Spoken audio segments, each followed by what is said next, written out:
Bueno, buenas noches, hermanos.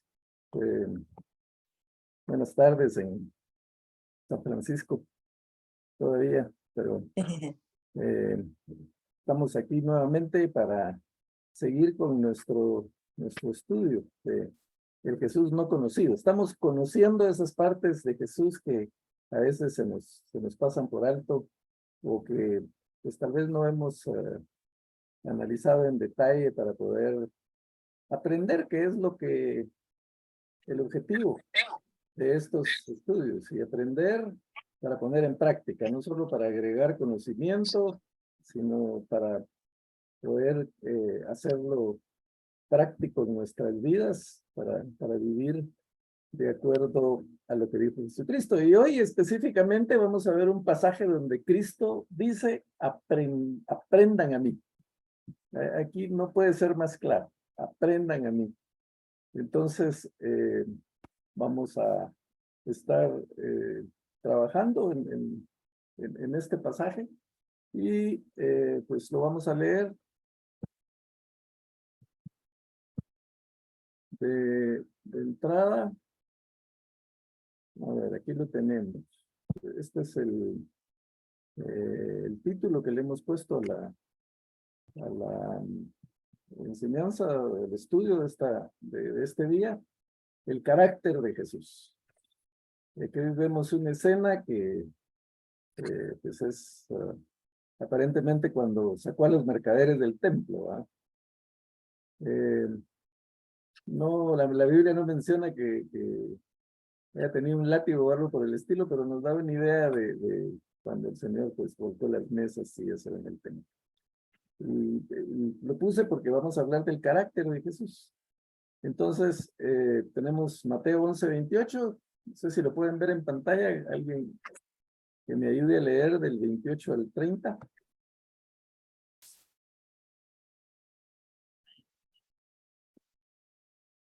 ¿Sí lo ven?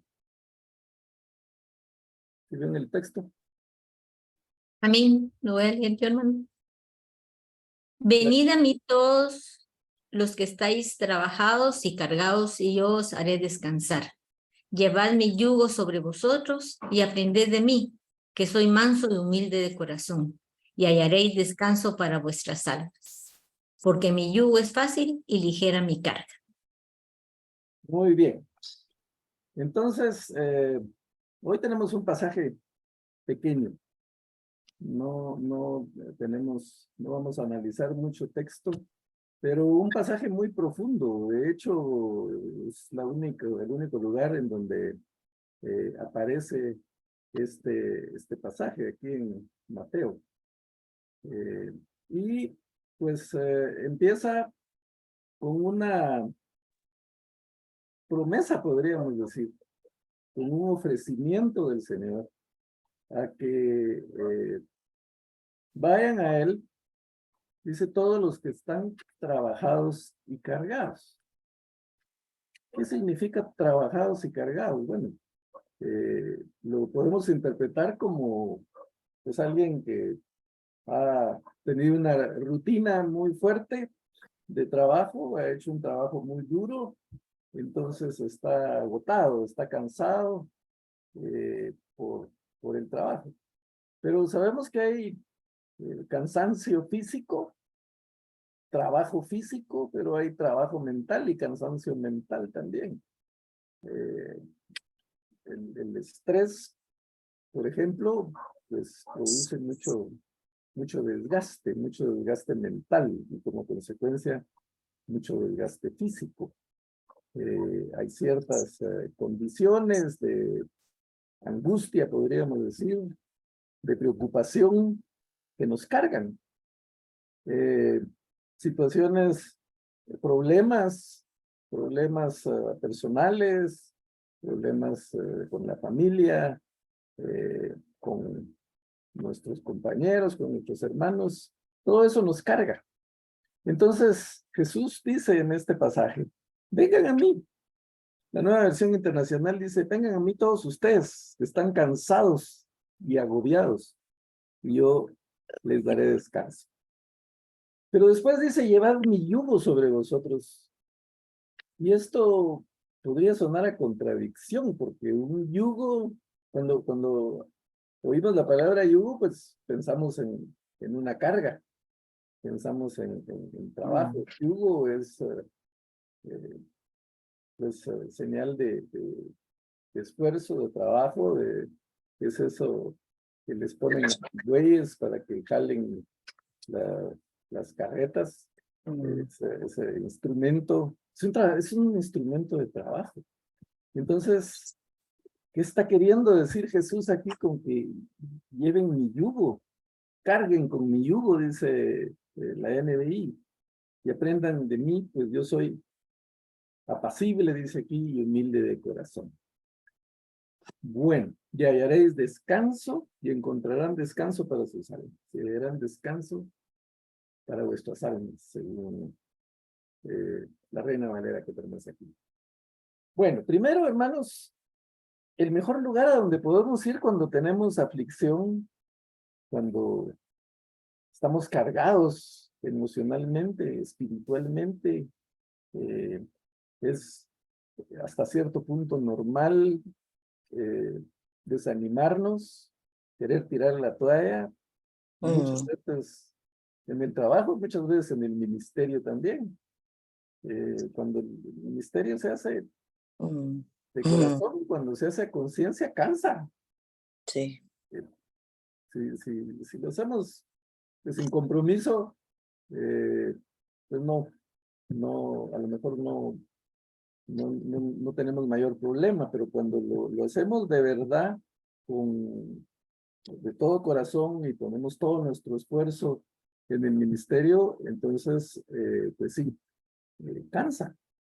Entonces el Señor dice, vengan a mí los que están trabajados y cargados, y yo les voy a dar descanso. ¿A quién vamos a ir?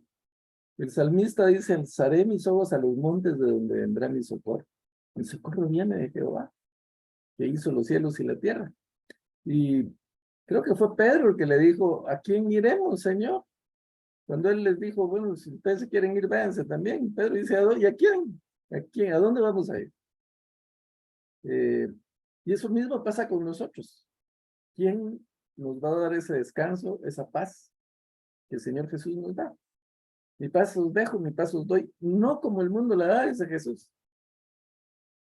Yo la doy de forma diferente. Y la paz del Señor es la paz verdadera, es el shalom, esa paz interior, esa tranquilidad, ese sosiego que el Señor da. En la Biblia hay dos palabras, creo que lo mencioné anteriormente, para paz, el hebreo y el griego. El hebreo es shalom, en griego es Irene. ¿Por qué Irene? Porque para los griegos esta era la diosa de cuando no había guerra. La diosa que evitaba la guerra era Irene. Entonces, para los griegos la paz es la ausencia de guerra. Pero la paz de Jesús, la verdadera paz, no necesariamente es ausencia de guerra, es paz interior. Podemos estar en guerra, pero tenemos paz en el corazón. Podemos tener conflictos. Sabemos del conflicto de Rusia, Ucrania.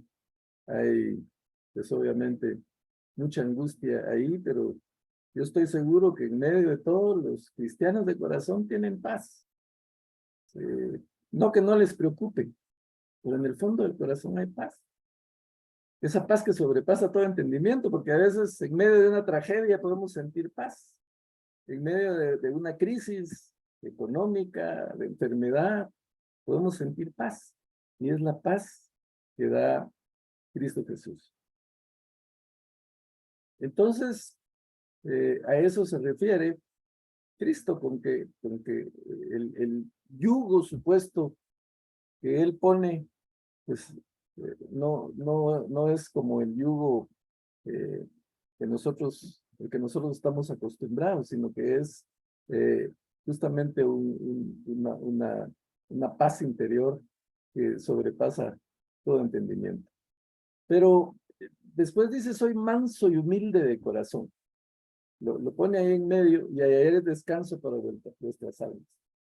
¿Qué tiene que ver la mansedumbre y la humildad con el descanso, con la paz? Bueno, ya dijimos que hay cansancio físico y hay cansancio mental. Y hay situaciones emocionales, mentales, que nos desgastan mucho. Una de esas, o algunas de esas situaciones son el resentimiento, el rencor, cuando alguien nos ha hecho daño y tenemos ese deseo de venganza, ese rencor, esa falta de perdón. Eso nos carga y nos quita la paz, nos quita el sueño. No podemos conciliar el sueño pensando en cómo me desquito, o cómo le voy a hacer daño, o no sé, incluso pues, pidiéndole a Dios que le vaya mal. Y tenemos eso ahí clavado y nos hace daño. La persona responsable de que estemos así, pues va a estar de lo más tranquilo, pero nosotros estamos cargados con ese tipo de situaciones. Entonces, ¿cuál es la receta de Jesucristo para eso? Aprendan de mí, dice Jesús, que soy manso y humilde de corazón. ¿Y a qué se refiere manso? ¿Qué significa la palabra manso?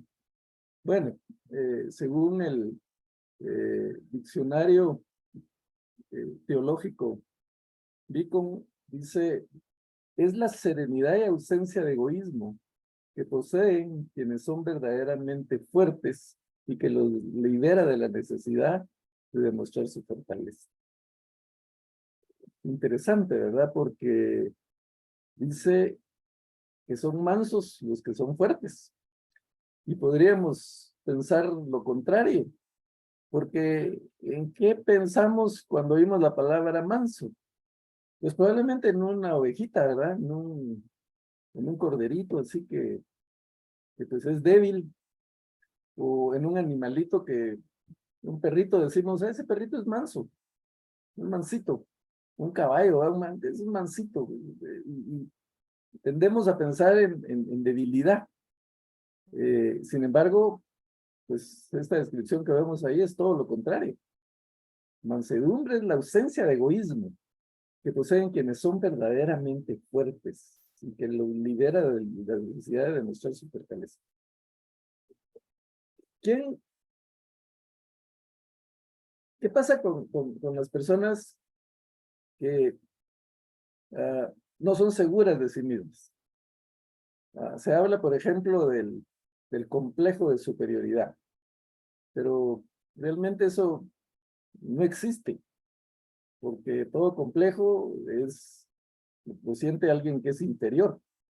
Entonces, el que se siente superior es porque en el fondo hay un complejo de inferioridad, y entonces esta persona trata de demostrar cosas que no tiene o que no posee, trata de demostrar conocimiento, trata de demostrar fuerza, trata de demostrar, de presumir de ciertas cosas, y es egoísta, y es prepotente, y es altanero, pero todo eso es inseguridad, todo eso es debilidad interna, porque el que es fuerte no tiene nada que demostrar. Jesús no tenía nada que demostrar a nadie. Él sabía quién era. Él se enfocó en su ministerio, él se enfocó en su trabajo, él se enfocó en hacer la voluntad de su Padre. No, no tenía que demostrar nada. Hemos estudiado muchos de los pasajes en donde realizaba milagros y le decía a la gente, no digan nada, no cuenten el milagro. Él no quería resaltar, presumir. Incluso sanó enfermos, también lo hemos mencionado, y les decía, tu fe te salvó.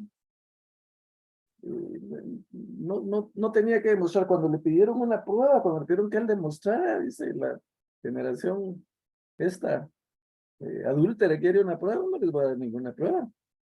Cuando Satanás lo tentó, le dijo, si eres hijo de Dios, haz tal y tal cosa. Y digo, no tentarás al Señor tu Dios, dice la Escritura.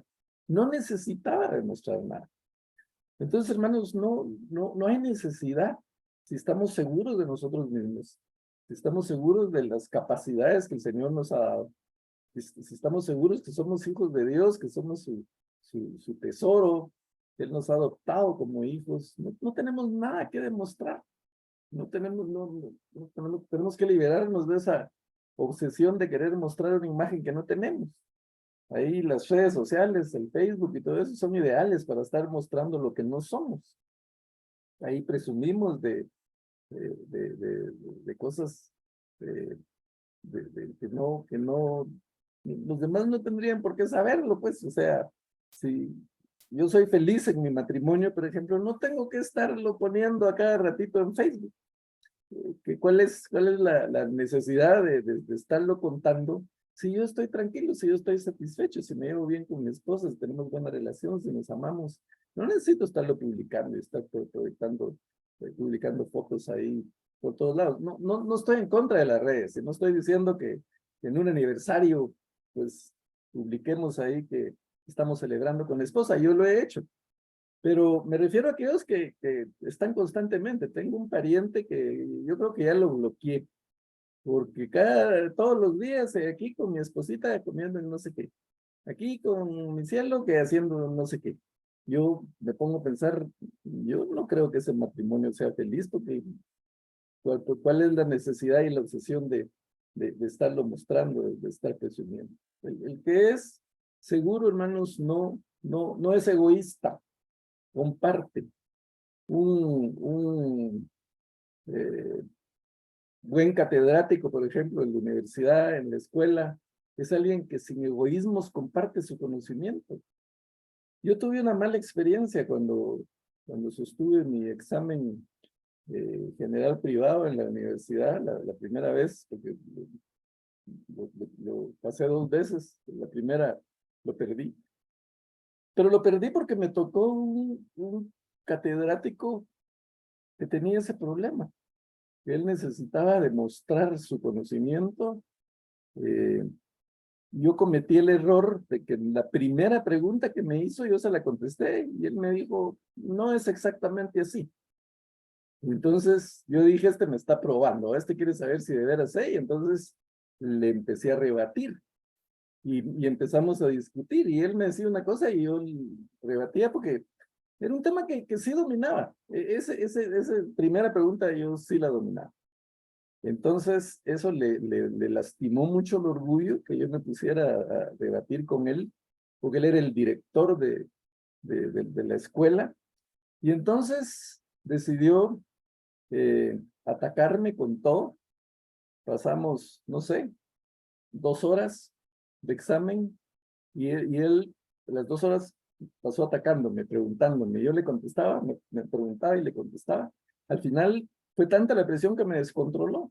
Y las últimas preguntas que me hizo yo las sabía, pero por el estrés que me provocó y porque yo vi la intención de él de que de todos modos quería hacerme perder el examen, ya me tupí y al final ya no le pude contestar. Y eran 3 examinadores en la terna. Los otros 2 no dijeron una palabra en todo el examen.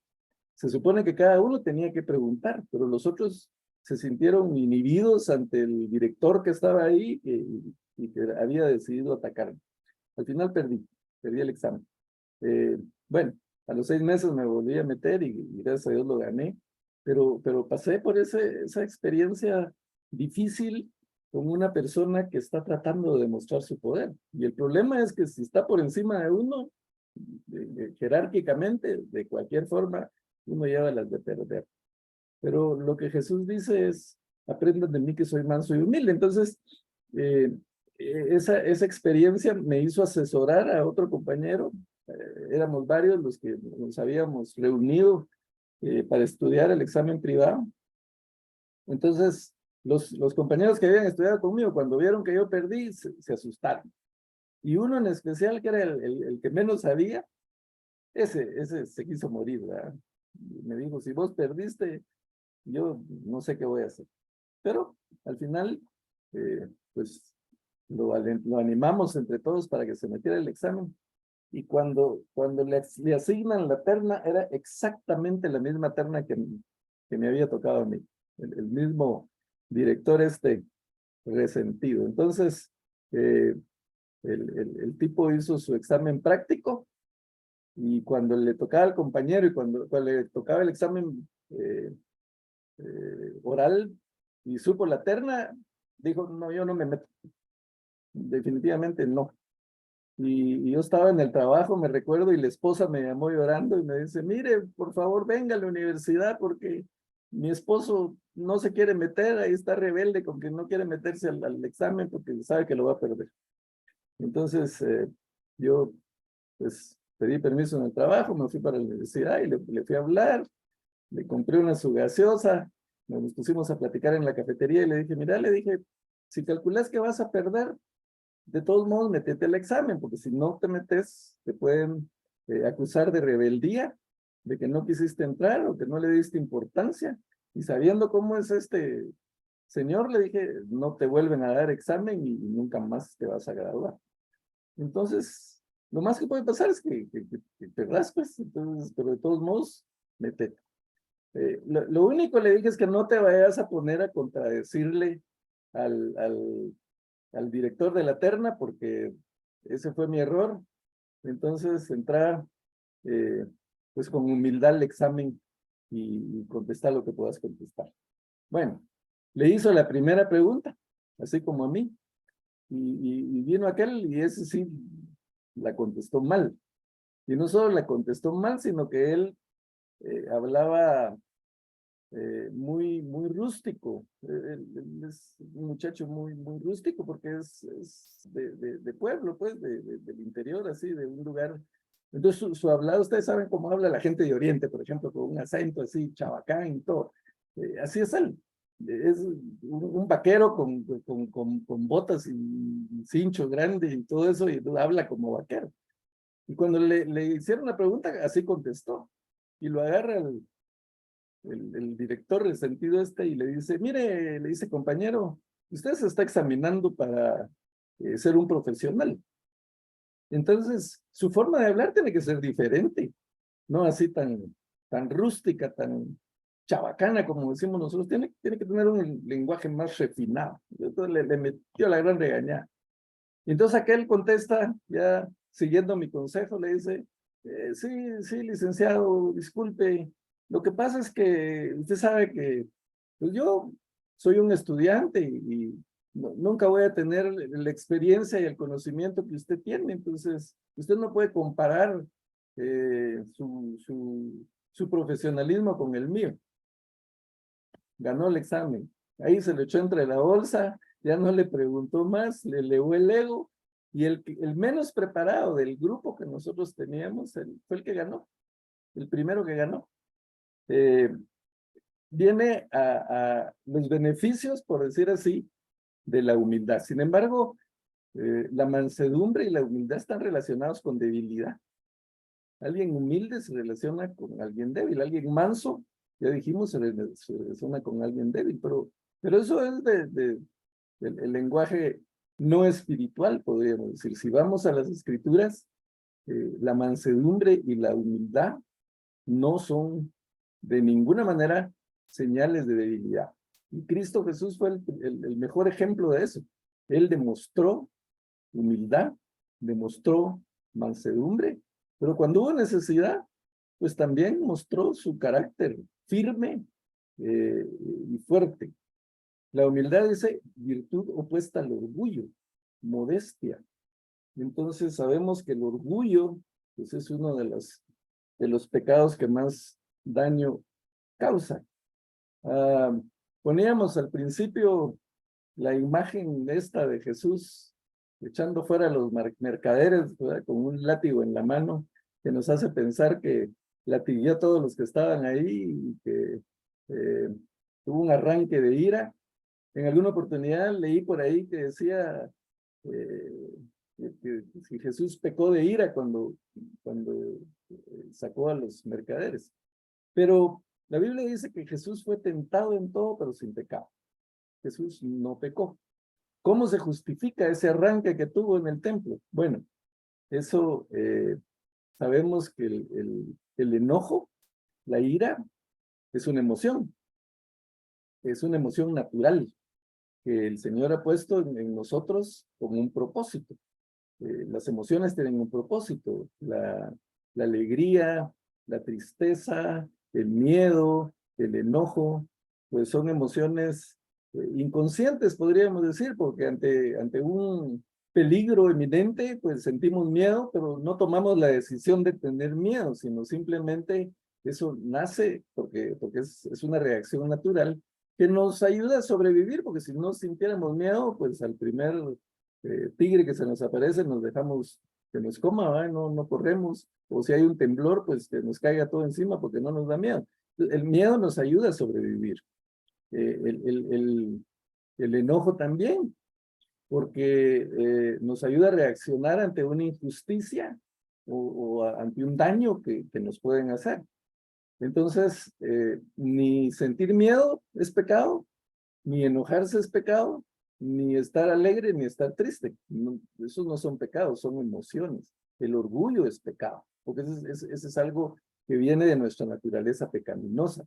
No es algo que surja involuntariamente, sino que nosotros tomamos la decisión de ser orgullosos. Entonces, Jesús no pudo pecar. El hecho de que sea indignado, porque eso fue lo que Jesús tuvo, una indignación por eh, por lo que se estaba haciendo en el templo, porque estaban lucrando con la fe de la gente. Y lamentablemente hay iglesias que todavía lo hacen, hacen dinero con la fe de las personas. Pero ahí en el templo especialmente era un negocio. Ahí, pues la gente que quería hacer un sacrificio, ahí le vendían la oveja o el carnero, o los palominos, o lo que fuera, pero se lo vendían al doble o al triple de precio. Y si alguien llevaba a su ovejita, le decían, no, esa no califica, tiene defecto, está muy flaca, o tiene una manchita, o le buscaban cualquier cosa para que no pudiera presentar su sacrificio, y entonces hacían negocio vendiendo mercado negro, podríamos decir, los animalitos. O si alguien llevaba con dinero romano, por ejemplo, no, esto tiene la imagen del César, eso no se puede dar como ofrenda, hay que cambiarlo al otro tipo de moneda, entonces le cambiaban la moneda, pero obviamente a un sobreprecio y robaban ahí. A Jesús le indigna eso. Entonces él lo que hizo fue botar las mesas de los cambistas, de los que estaban vendiendo esos animales. Probablemente se abrieron las jaulas y salieron los animalitos corriendo y el dinero se regó por ahí, pero fue la indignación de Jesús y les dice, mi casa será llamada casa de oración y ustedes la han convertido en una cueva de ladrones. El Señor se indigna y el Señor como ser humano sintió todas las emociones. Él sintió alegría. Yo a Jesús lo imagino como una persona muy alegre que pasaba pues bromeando, que era agradable estar con él. Tan es así que lo primero que hace cuando conoce a Pedro es ponerle un apodo, él le pone piedra. Y a los Jacobo y Juan, los hijos de Zebedeo, les pone los hijos del trueno. Eso es tener sentido del humor, eso es ser una persona alegre, pero eso, como ya dije, no es pecado, es una emoción natural. Y Pablo nos lo confirma cuando dice, airaos, pero no pequéis, no se ponga el sol sobre nuestro enojo. Entonces, Pablo lo que está diciendo es, enójense, pero no pequen. Entonces, ¿cómo así? ¿Cuál es el pecado? El pecado es que ustedes mantengan ese enojo, porque el enojo es una reacción, como ya dijimos, involuntaria que surge ante una injusticia, ante una indignación como la que tuvo Jesús. Pero el problema es cuando tomamos la decisión de quedarnos enojados, o de guardar resentimientos, o de guardar rencor, eso ya es pecado. Por eso dice, no pequen, que no se ponga el sol, que no pasen todo el día enojados, que no se duerman con el enojo y amanezcan con el enojo y sigan insistiendo en lo mismo que a veces nos pasa, ¿verdad? Nos enojamos con nuestros hijos, con nuestro cónyuge y nos vamos peleando a la cama y amanecemos trompudos, ¿verdad? Que no nos hablen, ese ya es pecado. Y enojarnos, discutir, pues es hasta cierto punto beneficioso, porque cuando discutimos nuestras diferencias, pues es cuando llegamos a acuerdos, pero cuando ya tomamos la decisión de vivir enojados, de vivir amargados, o incluso la decisión de vivir tristes, deprimidos, ese es el problema. Entonces, pero volviendo al punto, lo que nos da serenidad, lo que nos da mansedumbre, lo que nos da paz, es justamente liberarnos de egoísmo, liberarnos de resentimiento, liberarnos de orgullo, del deseo de querer sobresalir por los demás. Y Pablo lo menciona también en los Filipenses, el famoso pasaje donde Pablo dice, no hagan nada por pelea, por contienda o por vanagloria, antes bien con humildad, estimando cada uno a los demás como superiores a él mismo, no mirando cada uno por lo suyo propio, sino cada cual también por lo de los otros. Pero ¿cuánto nos cuesta esto, hermanos? Siempre nosotros queremos sobresalir, estar por encima de los demás.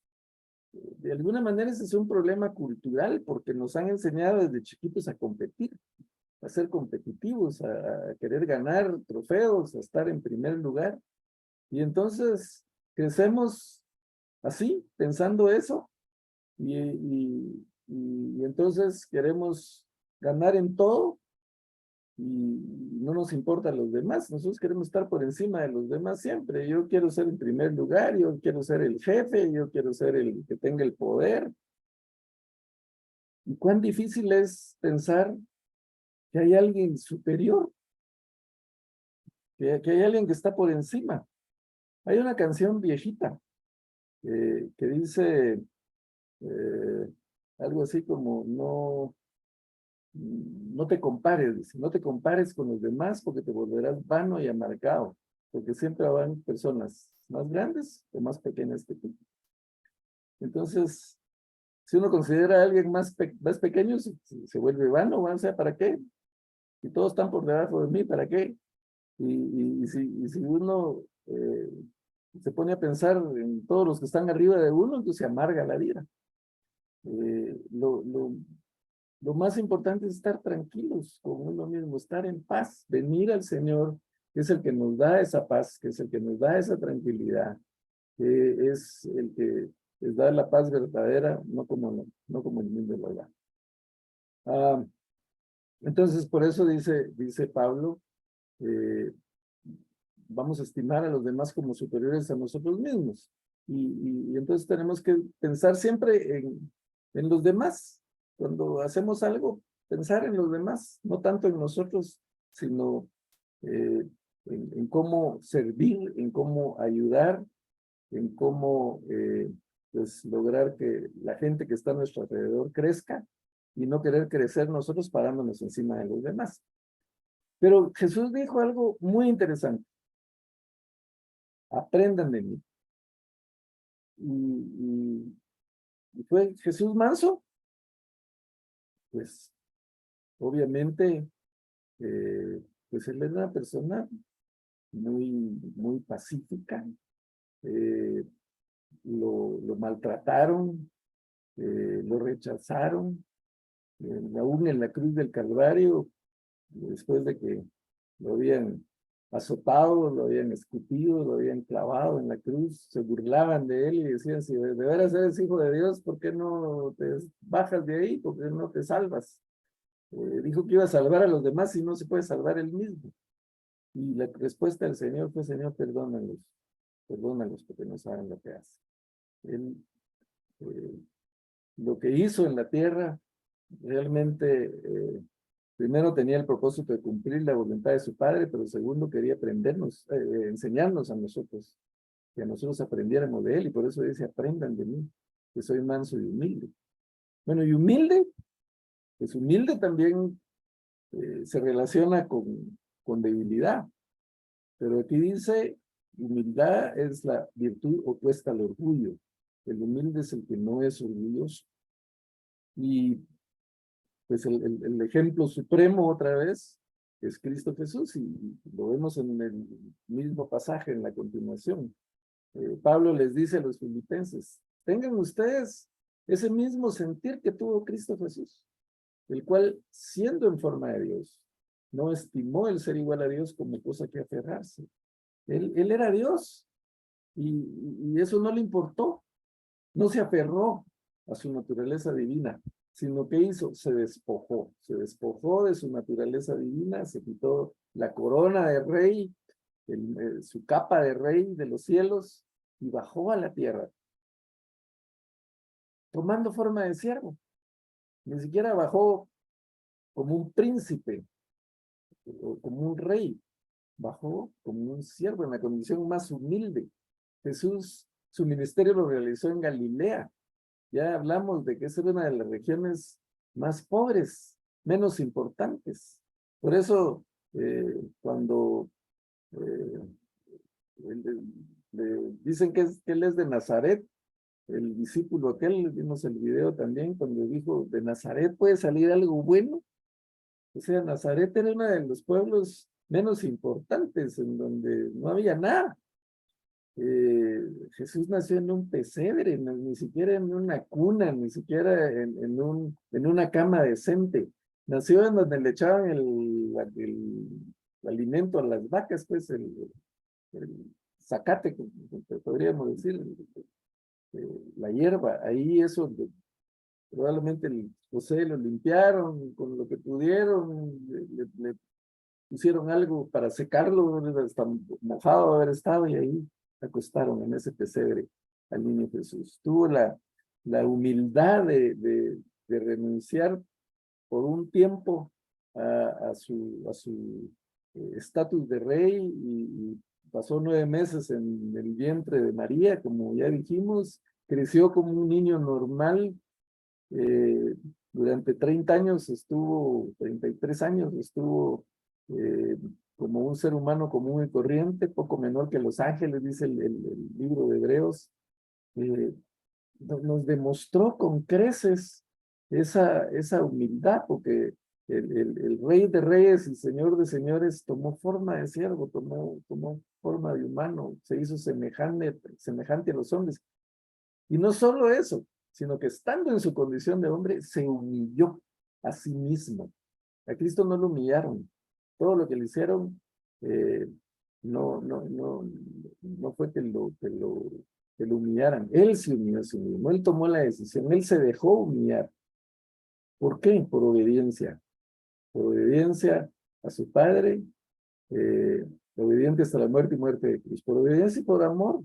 De tal manera nos amó, que dio su vida en la cruz del Calvario. De todas maneras, amó Dios al mundo, que ha dado a su Hijo unigénito, para que todo aquel que en él cree no se pierda, mas tenga vida eterna. Ese es el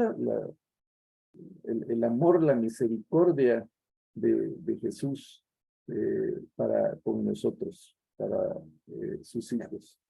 Entonces, qué difícil, hermanos, qué difícil para nosotros, porque si nos hicieran un test de mansedumbre y humildad, pues yo creo que me pasan las del privado, yo sería el primero en perderlo. Difícilmente pasaría la prueba. Yo tengo que reconocer que me cuesta mucho controlarme.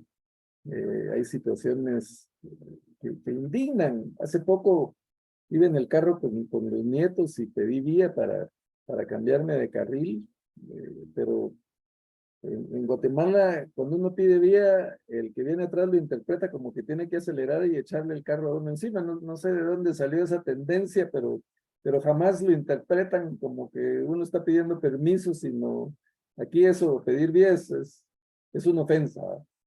Entonces, el tipo que venía detrás de mí hizo eso. Yo pedí vía, él aceleró, me echó el carro y casi me da. Y encima bajó el vidrio y me maltrató. Y me maltrató feo. Una de las ventajas de no ir, hermanos, es que a veces uno pues se pierde cosas desagradables, ¿verdad? Entonces, como no oigo bien, no entendí exactamente lo que me dijo, pero mis nietos atrás sí lo oyeron. y mi nieta preguntando que por qué me había dicho eso. Entonces, les confieso que se me subió la sangre a la cabeza. Mi primera reacción fue perseguirlo, echarle el carro encima, desquitarme de lo que había hecho, y me tuve que controlar porque iba con mis nietos atrás, pues entonces no podía hacer algo así, pero me costó.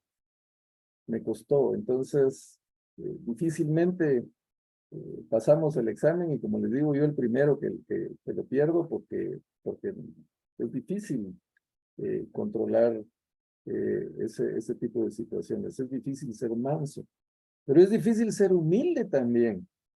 Y especialmente los que tenemos ministerios, privilegios dentro de la iglesia, pues a veces se nos suben un poquito a la cabeza, ¿verdad?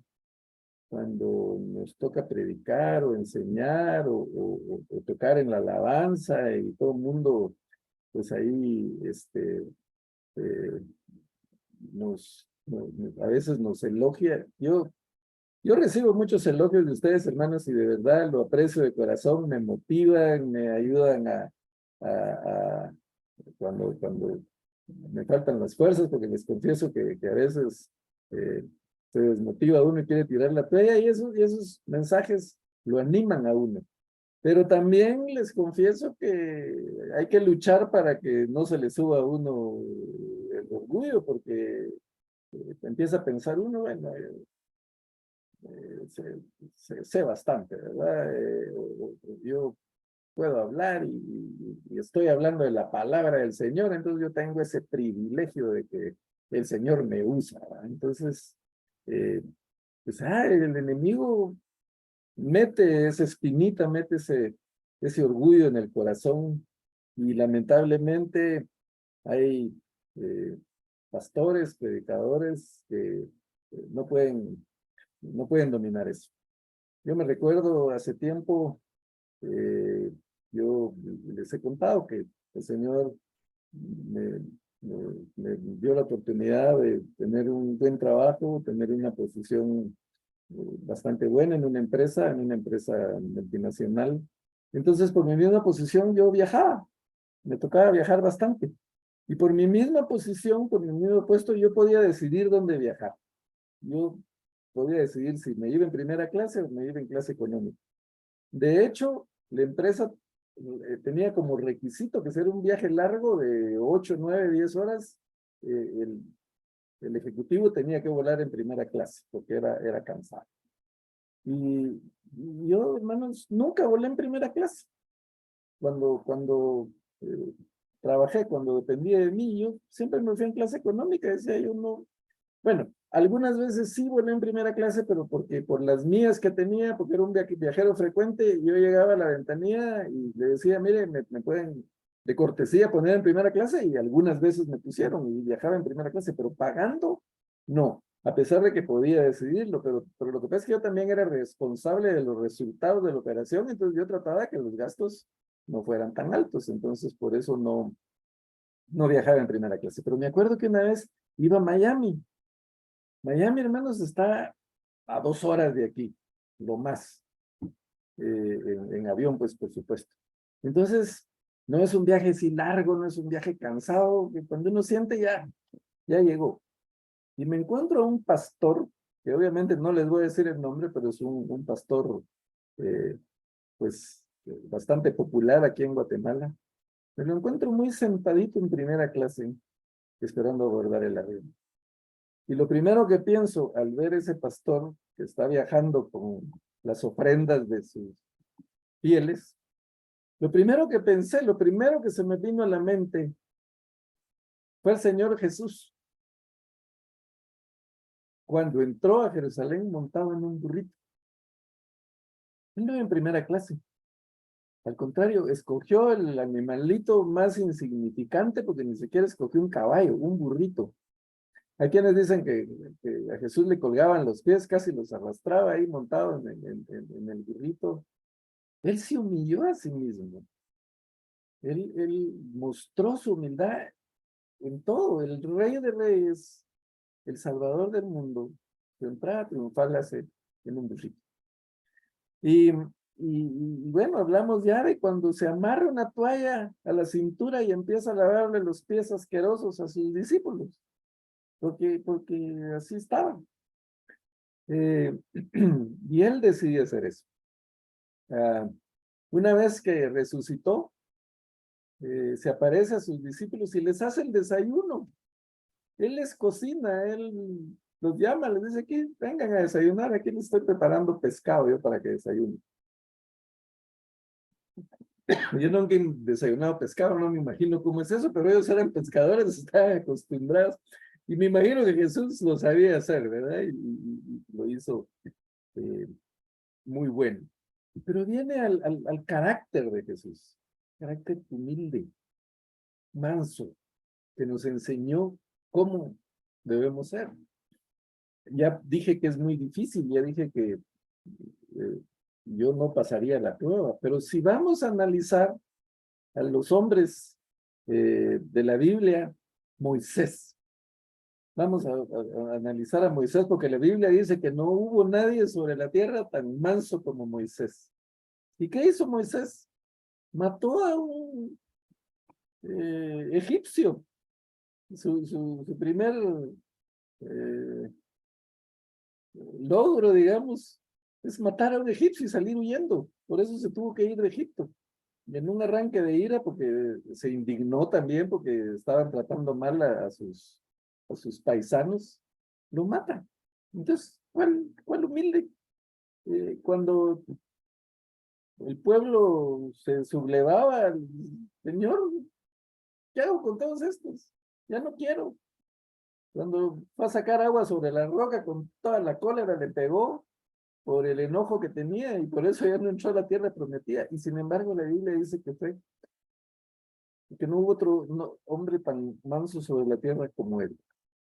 Y vamos al apóstol Pablo, perseguidor de la iglesia, entraba a arrastrar a los cristianos, a meterlos presos.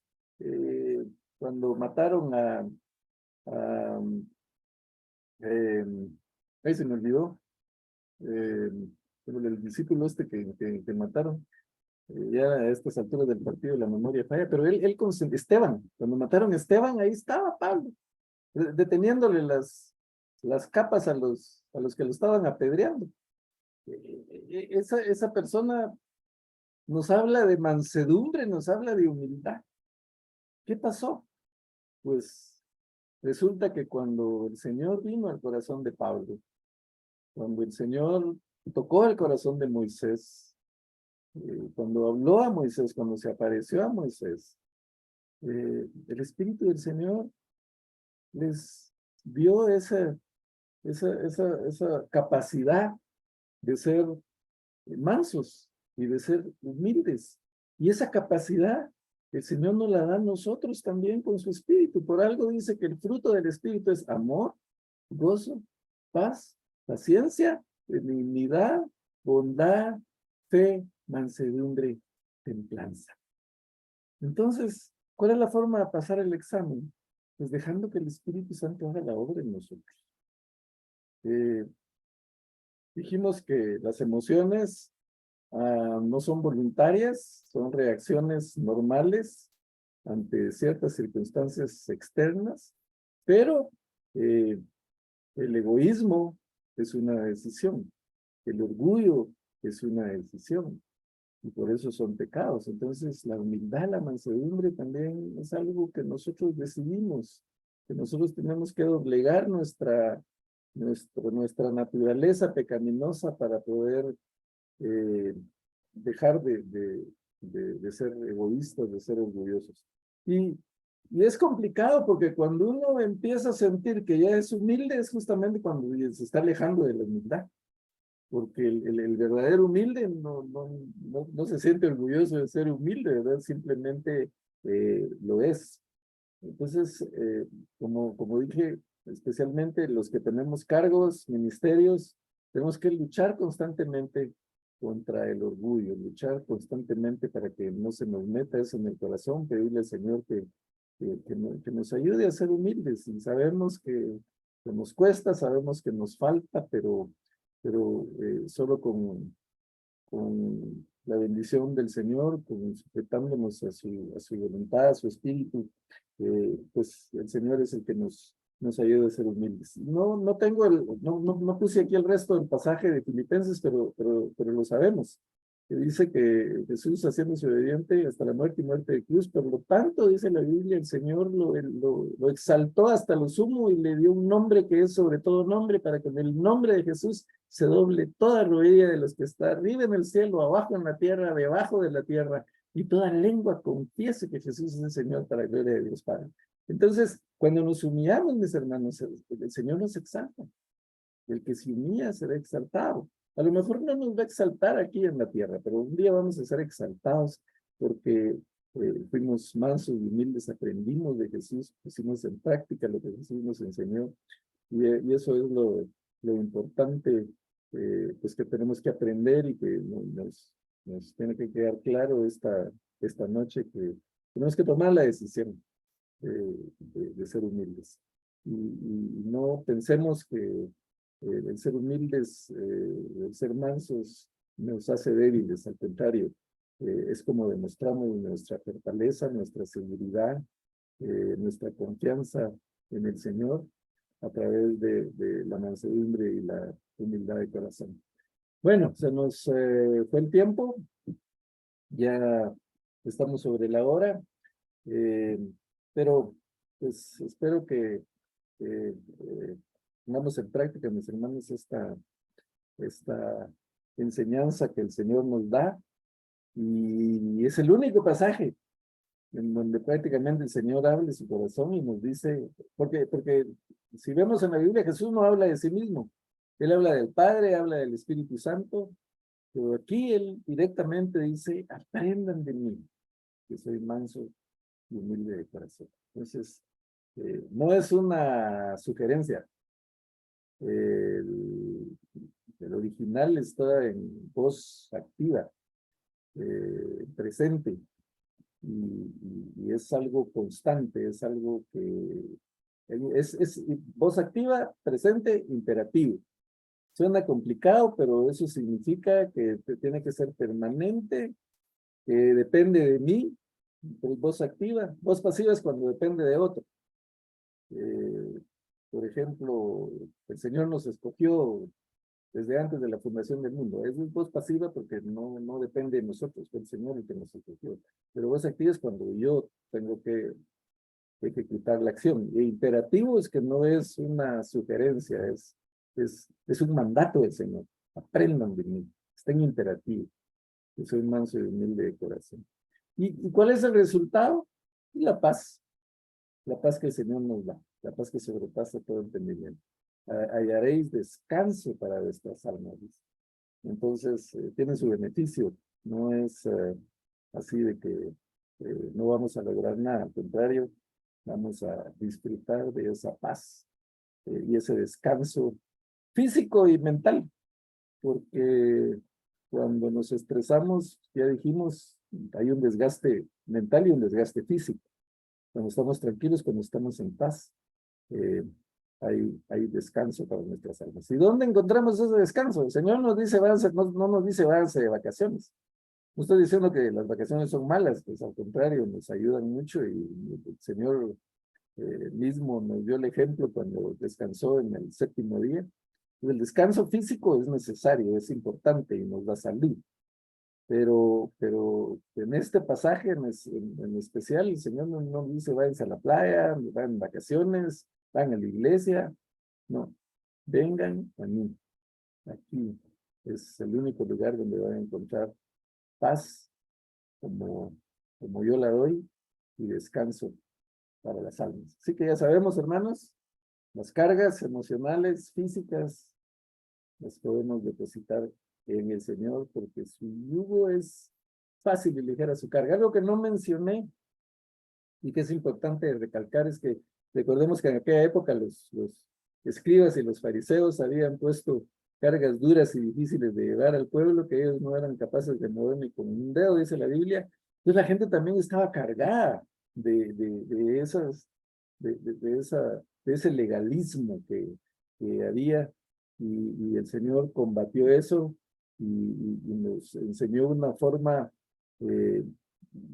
más pacífica, más tranquila, de gracia para nosotros. Y eso es otra enseñanza también, que a veces nos ponemos legalistas, a veces pues queremos, oponemos sobre los demás, incluso sobre nuestros hijos, los demás hermanos, pues legalismo. Y vamos a hablar de eso más adelante. Hay uno de los estudios, vamos a hablar de la diferencia entre la religiosidad, el legalismo y la espiritualidad, porque el ser legalista también nos carga y carga a los demás. Y aquella gente, los pobres hebreos, israelitas, estaban cansados de las cargas de la ley. Y el Señor vino a dar su vida en la cruz del Calvario para que pudieran descansar, para que pudiéramos descansar de esa carga y pudiéramos, pues, aprovechar, por decirlo así, la gracia del Señor, su sacrificio, para tener descanso, no solo para nuestros cuerpos, sino para nuestras almas, porque ya no tenemos que agobiarnos por eso, porque el Señor nos ha justificado por medio de Cristo en el cruz del Calvario. Muy bien, ya no los canso más, no sé si hay alguna pregunta o algún comentario que podamos todavía ver. O si no, pues nos vemos en la próxima reunión, la próxima semana.